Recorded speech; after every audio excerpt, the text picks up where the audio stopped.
Hello, my lovable misfits. It's time to have another one of my serious talks. I know this isn't a review, but it is something on which I need to place a spotlight. Fonts and comics, and the color choices for them. Comic books are a visual medium with words for dialogue, narration, and sound effects. When you choose fonts, they have to be easy to read, and the color choices for your fonts are just as important.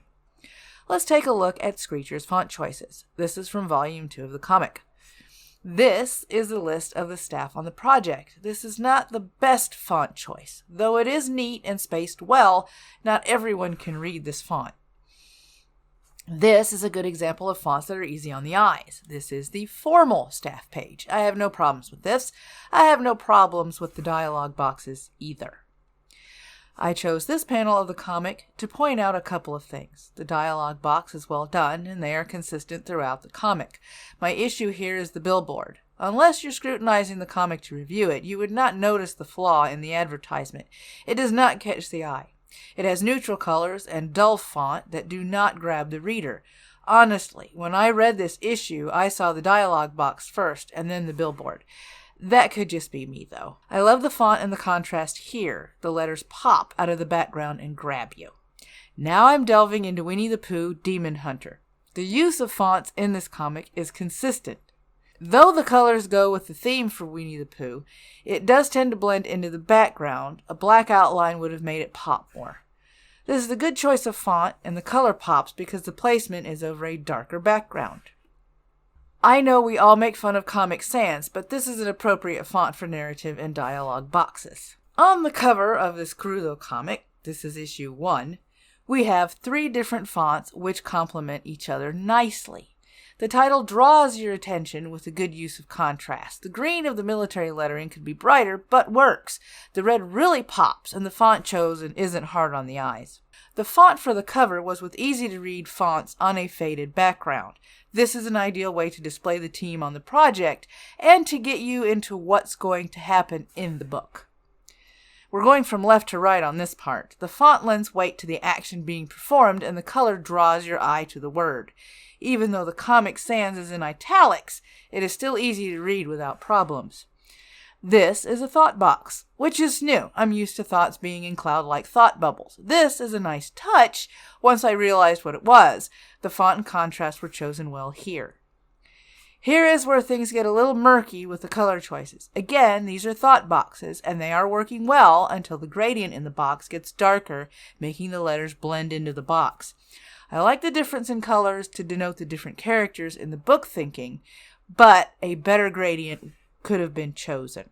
This is Jack Iron Steel Cowboy issue number 4. The title leaps out at you, and this is a good thing. You want people to notice the title of your book, and this was well done. The byline, being in all capital letters, is good too, as are the names above the title. None of the lines compete with the others on the cover. This is a case of good font, bad coloring. The text is virtually non-legible as it disappears into the background in some places. A drop shadow or text box would have been a good addition here. I like the use of the label because it goes with the feel of the comic. The size of the titles for the team members is fine, but the choice of font color is not. You have to squint to read it.